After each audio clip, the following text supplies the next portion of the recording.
تو طاق رات جو تھی وہ سوموار کی جو آئی تو وہ جو تھی 21 تھی، تو یعنی نزول وحی کی پہلی تاریخ جو ہے ان کی کیلکولیشن کے مطابق وہ رمضان کی 21 نائٹ تھی۔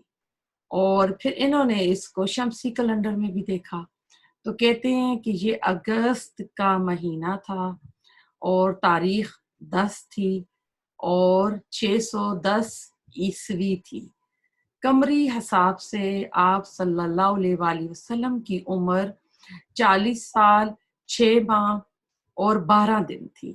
شمسی کیلنڈر کے حساب سے آپ کی عمر 39 سال 39 سال 3 ماہ اور 22 دن بنتی ہے۔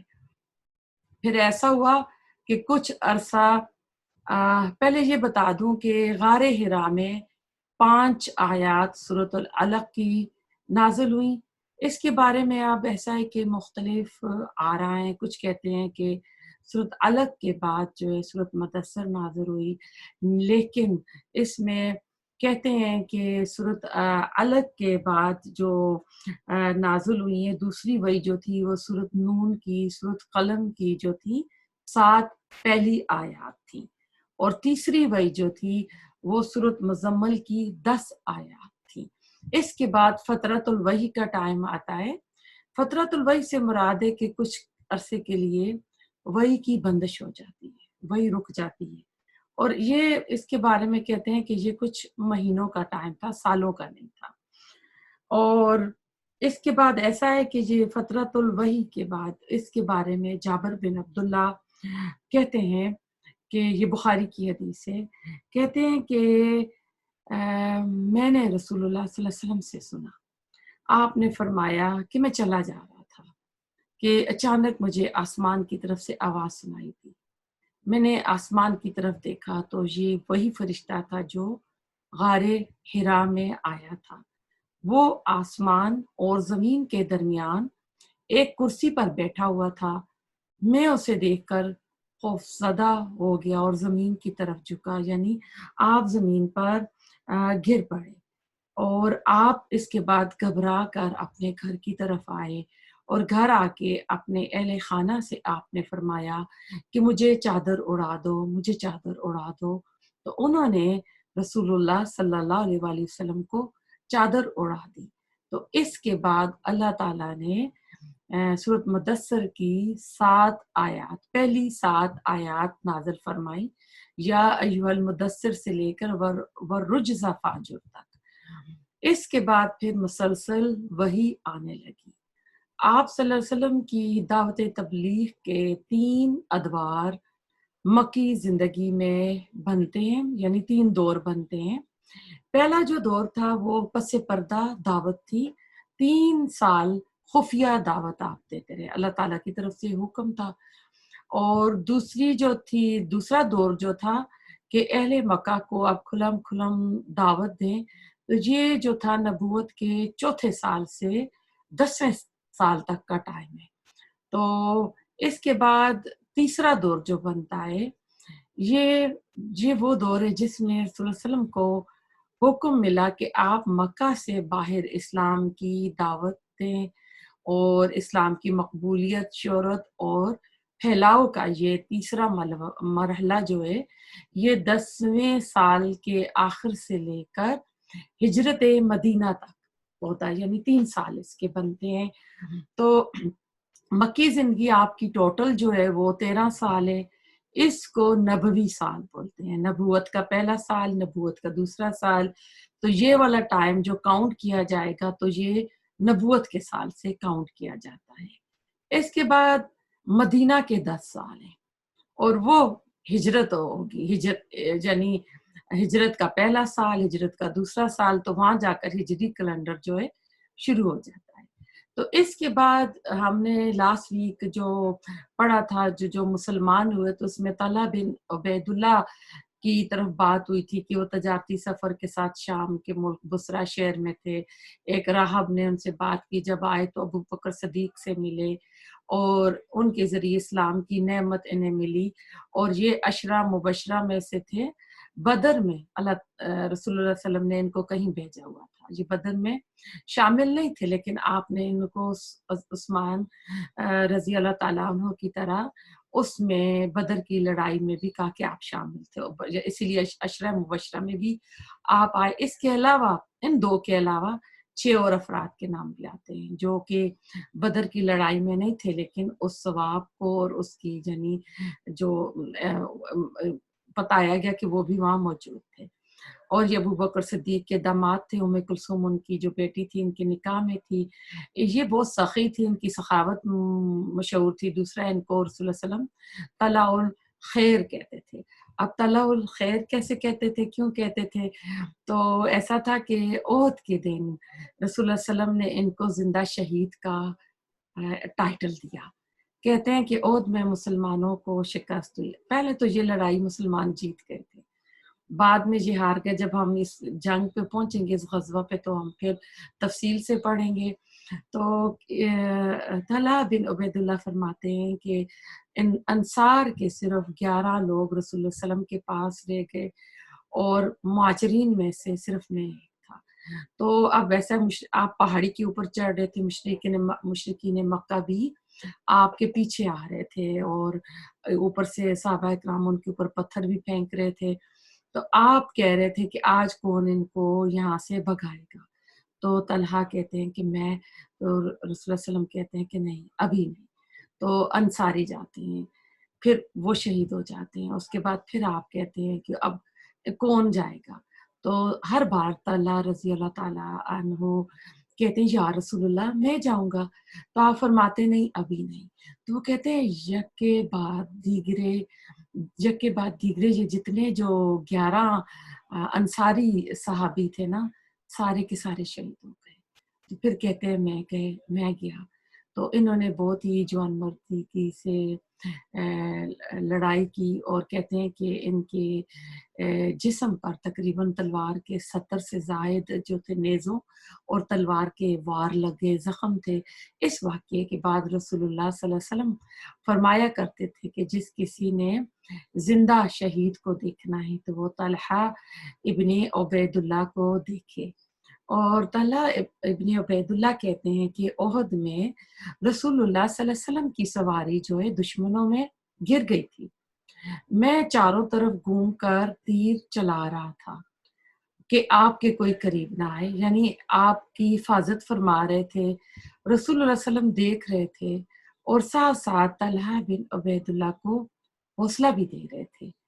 ان کی رسول اللہ صلی اللہ علیہ وسلم سے ایک اور رشتہ داری بھی ہے، یہ آپ کے ہم زلف بھی تھے، یعنی آپ کی جو وائف تھی، آپ کی زوجہ امہات المومنین میں سے زینب بنت جاش جو تھی، ان کی بہن حمنہ بنت جاش طلحہ رضی اللہ تعالیٰ عنہ کے نکاح میں تھی۔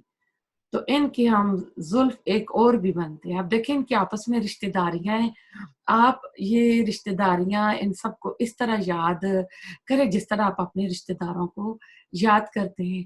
اور غزوات ہم پڑھیں گے تو ان غزوات کو بھی ان کی وجوہات کیوں شروع ہوئی تھی لڑائیاں، آپ اس طرح یاد رکھیں جس طرح کہ آپ کے خاندان کی لڑائیاں ہوتی ہیں، جس طرح آپ کی امی آپ کو بتاتی ہیں کہ فلاں نے یہ کیا تھا تو میرے ساتھ یہ ہوا تھا، تو وہ فیملی میں وہ چیزیں جو ہیں چلی آتی ہیں نا۔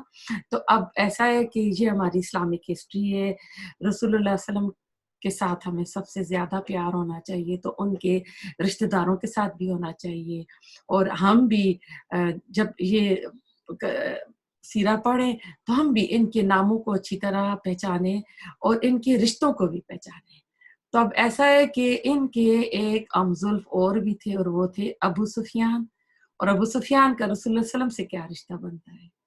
یہ ام حبیبہ جو تھی رسول اللہ صلی اللہ علیہ وسلم کی جو زوجہ تھی، ان کے یہ والد تھے، اور یہ امیر معاویہ کے بھی والد تھے، اور امیر معاویہ رسول اللہ صلی اللہ علیہ وسلم کے فرشتے میں سالہ لگتے ہیں، اور یہ ابو سفیان سسر لگتے ہیں۔ یہ بہت بعد میں جا کر مسلمان ہوئے۔ یہ ہر بار جیسے ایک جنگی کمانڈو ہوتے ہیں نا، سپہ سالار کی حیثیت سے قافلے لے کر رسول اللہ صلی اللہ علیہ وسلم کے ساتھ آ کر مقابلے کرتے رہے، لڑتے رہے، اور فتح مکہ کے دن یہ اور ان کی بیوی ہند جو ہے مسلمان ہوتی ہے، ہم آگے جا کر دیکھیں گے۔ تو ابو سفیان کی بیوی جو ہند ہے وہ اتبا جو کہ مکہ کا بہت بڑا سردار تھا، ان کی بیٹی تھی۔ تو ان کے نکاح میں اتبا کی بیٹی تھی، طلحہ بن عبید اللہ کے نکاح میں ان کا نام ام حبان تھا۔ ام حبان جو تھی بہت ہی ذہین، حسین، جمیل اور خوبصورت عورت تھی۔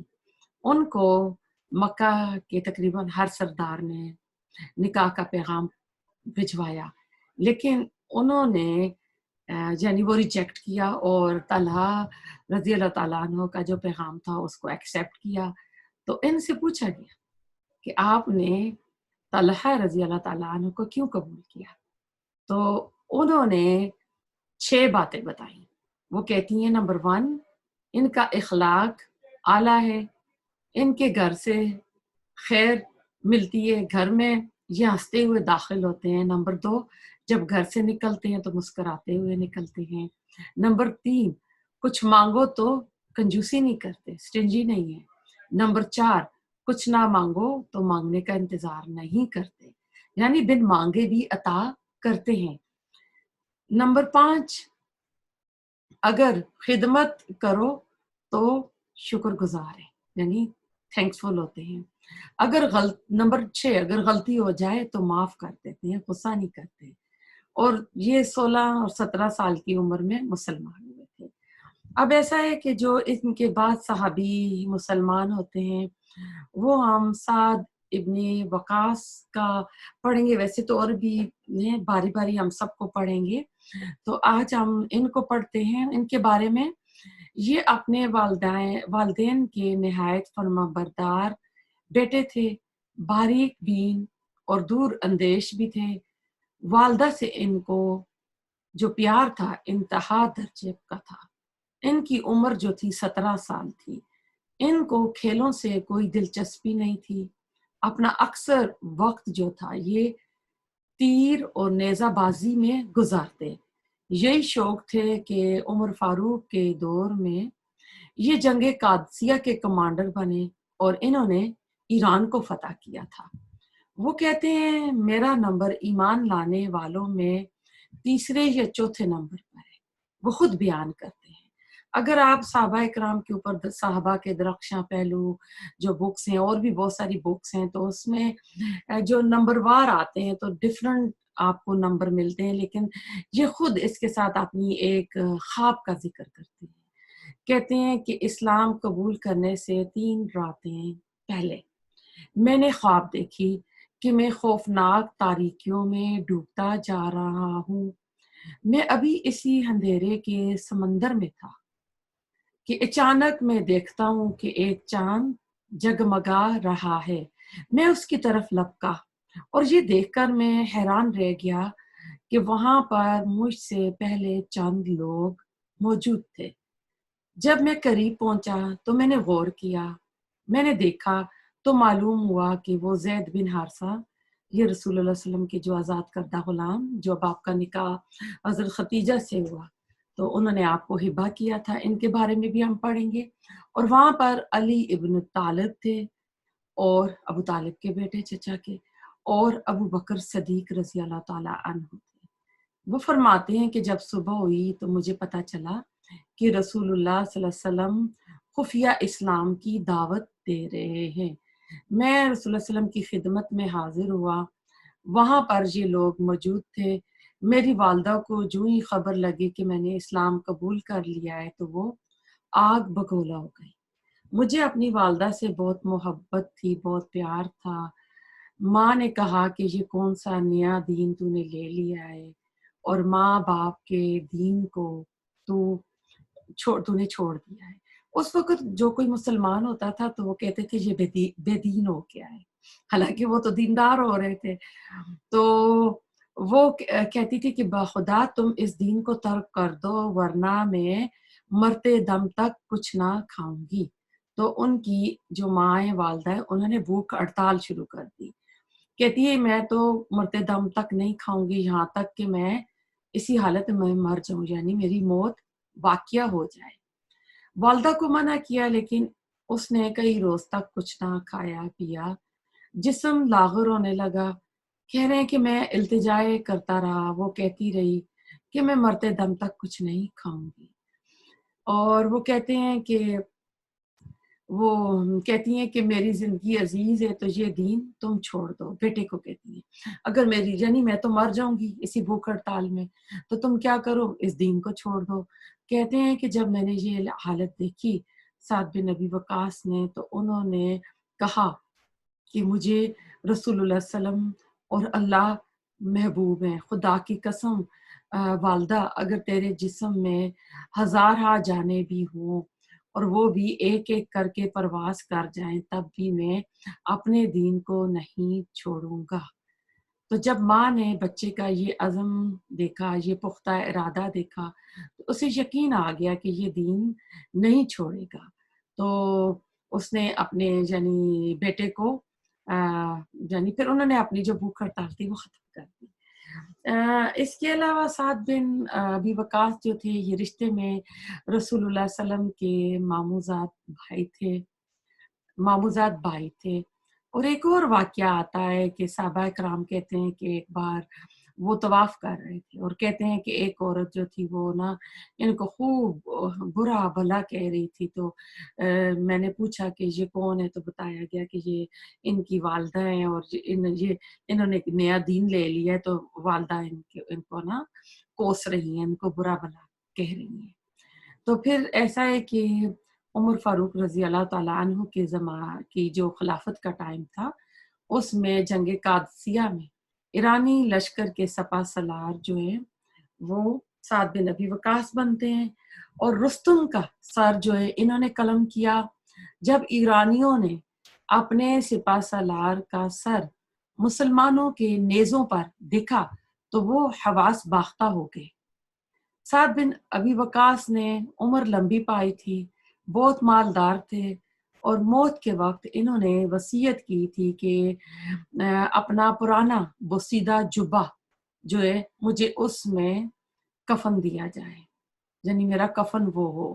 تو انہوں نے وہ جبہ جو تھا بدر کی لڑائی میں پہنا تھا، تو کہتے ہیں کہ یہ جبہ پہن کر میں نے جہاد کیا تھا، اور ان کی دلی خواہش تھی کہ اللہ سے جب ملاقات ہو تو اسی جبے میں وہ ملاقات کریں۔ تب نیکسٹ ویک ہم مزید جو صحابہ کرام میں جو ایمان لائے شروع میں ان کا احوال ہم پڑھیں گے۔ تو اللہ تعالیٰ قبول فرمائے۔ ربنا تقبل منا انک انت السمیع العلیم وتب علینا انک انت التواب الرحیم۔ سبحانک اللہم وبحمدک نشہد ان لا الہ الا انت نستغفرک ونتوب الیک۔